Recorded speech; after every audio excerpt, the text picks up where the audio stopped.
할렐루야, 반갑습니다. 우리 6월 14일이죠. 화요일 새벽 묵상 나오신 여러분들 우리 주님의 이름으로 환영합니다. 우리 같이 찬송하시고 우리 시작하시겠습니다. 찬송가 315장입니다. 내 주 되신 주를 참 사랑하고 4절까지 있죠. 우리 1절, 2절 우리 먼저 하시겠습니다. 내 주 되신 주를 참 사랑하고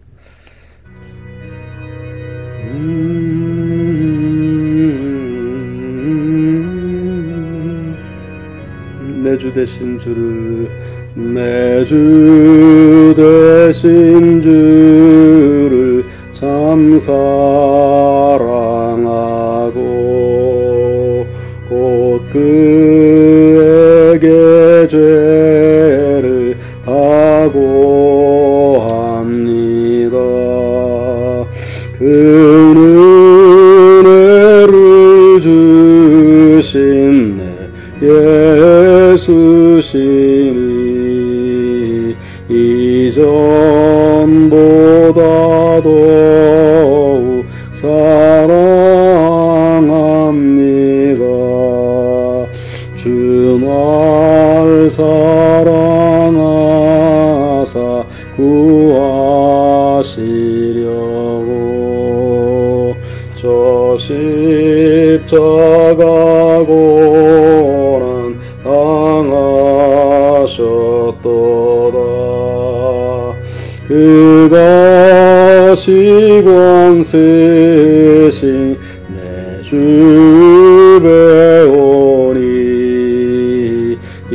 이전보다 더욱 사랑합니다.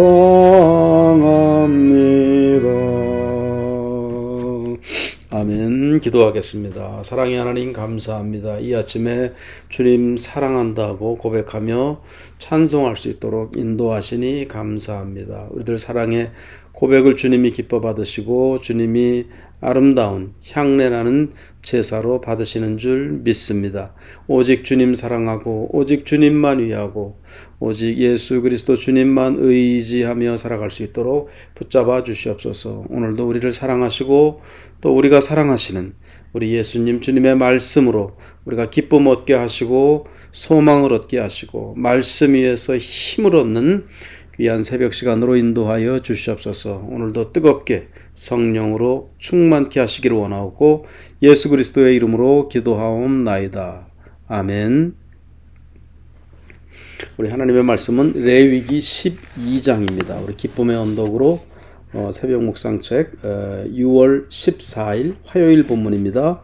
레위기 12장 1절부터 8절까지 읽어 내려가면서 제가 간단하게 말씀드릴게요. 레위기 12장 1절부터 여호와께서 모세에게 말씀하여 이르시되 이스라엘 자손에게 말하여 이르라. 여인이 임신하여 남자를 낳으면 그는 이레 동안 부정하리니 곧 월경할 때와 같이 부정할 것이며. 그러니까 이레 동안 남자아이 아들을 낳았을 경우에는 7일 동안 일주일 동안 부정하다는 거예요. 이 부정하다는 것은 여자들이 월경할 때와 같이 이렇게 피를 쏟는 것이잖아요. 하나님 앞에 피를 보이는 것은 피는 생명과 같은 것인데 부정한 것이잖아요. 그래서 남자아이를 낳았을 때는 일주일 동안 그렇게 부정하다, 피를 쏟는 것이기 때문에 부정하다 그렇게 말하고 있습니다. 그 다음에 3절 여덟째 날에는 그 아이의 포피를 벨 것이요 할례를 행하라 그거죠. 여덟째 날 태어난 지 8일째 되는 날 그 아이의 포피를 베라 그런 말씀. 4절 그 여인은 아직도 33일을 지내야 산혈이 깨끗하리니 정결하게 되는 기한이 차기 전에는 성물을 만지지도 말며 성소에 들어가지도 말 것이며. 33일이 더할 동안 그러니까 토탈에서 40일이죠. 40일 동안 산혈이 하리니 40일이 지나야지 혈이 피가 다 없어지고 그때가 되어야 깨끗하게 된다. 그 전에는 성물을 만지지도 말고 성소에 들어가지도 못한다. 부정하기 때문에 그렇다는 거예요. 5절부터 여자를 낳으면 즉 딸을 낳았다는 거죠. 딸을 낳으면 그는 두 일에 동안 2주일 동안 부정하다는 거예요. 월경할 때와 같이 그렇게 부정하다. 아들을 낳았을 때는 1주일, 딸을 낳았을 때는 2주일. 산혈이 깨끗하게 것이며 산혈이 깨끗하게 되면 66일을 지내야 하리라. 66일 합치면 14일, 66일, 80일 동안 산혈이 계속 있기 때문에 깨끗하지 못하다. 딸을 낳았을 때 그렇게 말씀하고 있습니다. 6절 아들이나 딸이나 정결하게 되는 기한이 차면 그 여인은 번제를 위하여 1년 된 어린 양을 가져가고 속죄제를 위하여 집비둘기 새끼나 산비둘기를 회막문 제사장에게로 가져갈 것이요. 그러니까 아들을 낳았을 때는 40일, 딸을 낳았을 때는 80일. 그 기한이 찼을 때 곧바로 번제를 위해서 어린 양을 가져가고 그 다음에 속죄제를 위하여서 집비둘기 새끼나 산비둘기를 가져가서 제사를 지내라. 그렇게 되어 있습니다. 그 보통 제사의 종류가 이제 쭉 있잖아요. 근데 제사 드리는 순서가 속죄제를 먼저 드리고 번제를 드리게 되어 있어요. 속죄제는 자기의 죄를 고백하는 것이고 죄를 짐승에게 전가시켜서 속함을 받는 것이거든요. 그 다음에 번제는 다 태우는 것이니까 자기를 헌신하고 하나님을 향한 소명과 또는 감사, 그것을 고백하여 드리는 것이 번제예요. 그러니까 순서상으로 볼 때 우리가 이게 성경에 그런 상식을 놓고 볼 때도 죄를 속하고 그 다음에 다 드리는 것이 맞죠. 그런데 여기서 보면은 아들을 낳았든 딸을 낳았든 순서가 번제를 먼저 드리게 됐어요. 먼저 번제, 먼저 헌신, 먼저 감사, 그것을 먼저 번제를 드리고 그 다음에 속죄제를 드리도록 그렇게 되어 있습니다. 학자들에 따라서 왜 순서가 이렇게 바뀌었을까? 그것을 묵상하고 또 이렇게 해석하는 경우들을 이렇게 보는데 많이 공통적으로 하는 말이 태어난 아기이기 때문에 깨끗하다는 거예요. 그래서 번제를 먼저 드려도 하나님이 보실 때 받으실 만하다는 겁니다. 그 아이를 놓고 볼 때 번제를 먼저 드리고 그 다음에 그 아이도 어차피 인간이기 때문에 또 죄를 속하는 속죄제를 드려야 된다.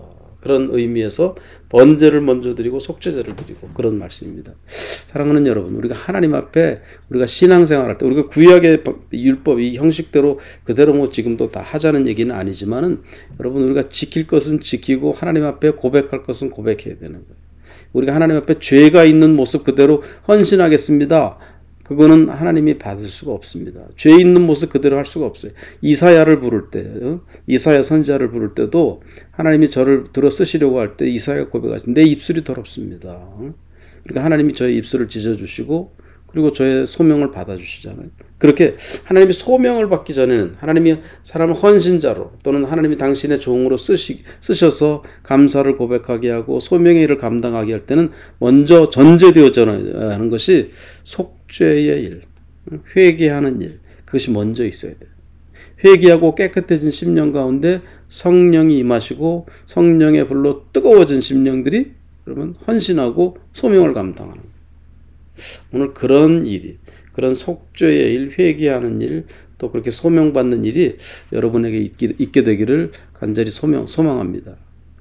소명이 있어서, 헌신이 있어서 막 뜨겁게 하다가도 죄 문제가 개입되게 되면은 소명이 흐려지고, 떠나게 되고, 많이 그래요. 그래서 속죄 받는 일, 또 하나님 앞에 헌신의 번제를 드리는 일, 참 귀중한 의미 있는 일이다. 늘 기억하실 수 있게 되기를 바랍니다. 그 다음에 7절 보세요. 제사장은 그것을 여호와 앞에 드려서 그 여인을 위하여 속죄할지니 그리하면 산혈이 깨끗하리라. 이는 아들이나 딸을 생산한 여인에게 대한 규례니라. 8절 그 여인이 어린 양을 바치기에 힘이 미치지 못하면 어린 양, 즉 번제의 제물로 어린 양을 바쳐야 되잖아요. 그런데 그것에 힘이 미치지 못하면 산비둘기 2마리나 집비둘기 새끼 2마리를 가져다가 하나는 번제물로 하나는 속죄 제물로 삼을 것이요 제사장은 그를 위하여 속죄할지니 그가 정결하리라. 아멘. 자, 오늘 이 말씀을 통해서 세 가지 특징적인 거 세 가지만 말씀드리고 마칠게요. 첫 번째는 생명의 소중함입니다.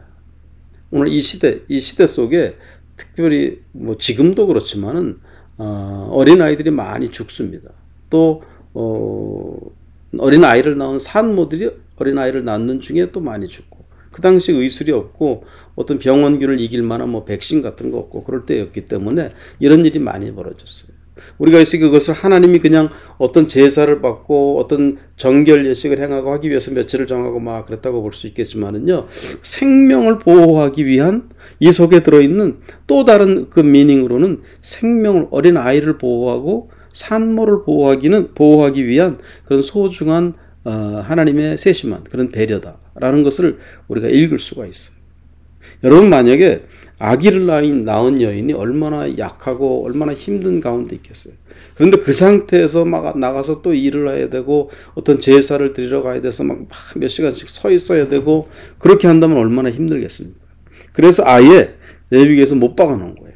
아들을 낳은 여인은 40일 동안 아무 데도 못 나간다. 뭐 부정하기 때문에, 산열이 깨끗하지 못하기 때문에라고 못을 박아놨지만 그것 이면에는 이 산모를 보호하고 어린아이를 보호하기 위한 그런 하나님의 또 다른 마음이 들어있는 거예요. 이렇게 하나님은 생명을 소중하게 여기시고 한 여인들의 그런 고통을 그냥 넘어가지 아니하시고 케어해 주시는 그런 좋으신 하나님이시다. 섬세하신 하나님이시다. 여러분 믿으시기를 바랍니다. 두 번째, 어찌되었든 이 말씀 속에서 우리가 배울 수 있는 것은 하나님은 거룩하신 하나님, 하나님은 깨끗한 걸 원하세요. 이 여인이 아이를 낳고 또 엄마 뱃속에서 나온 아이의 속에, 아이의 몸에 그런 피가 묻어 있는 거잖아요. 그렇죠. 여인은 산고의 고통 중에 피를 흘리게 되는 것이고, 그것을 하나님은 부정하게 보신 겁니다.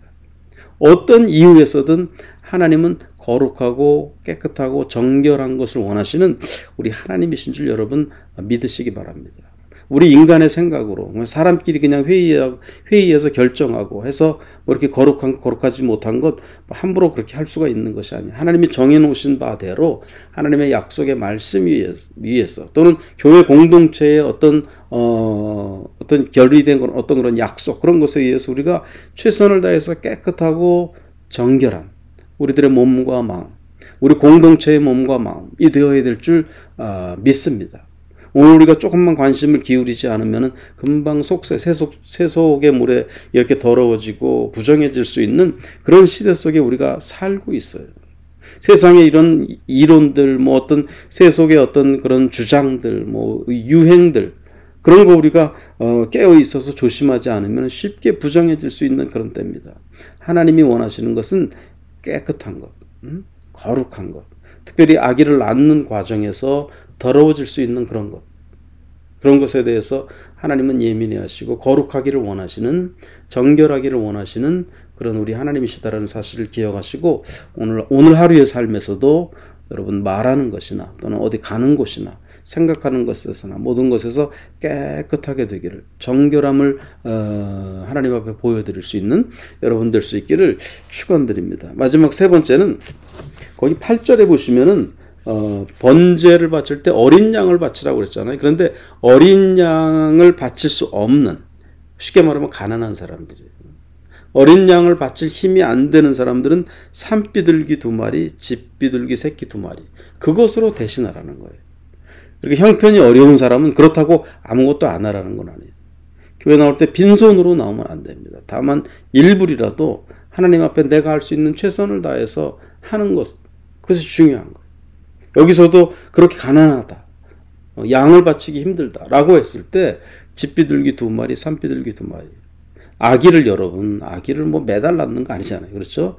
몇 년에 한 번.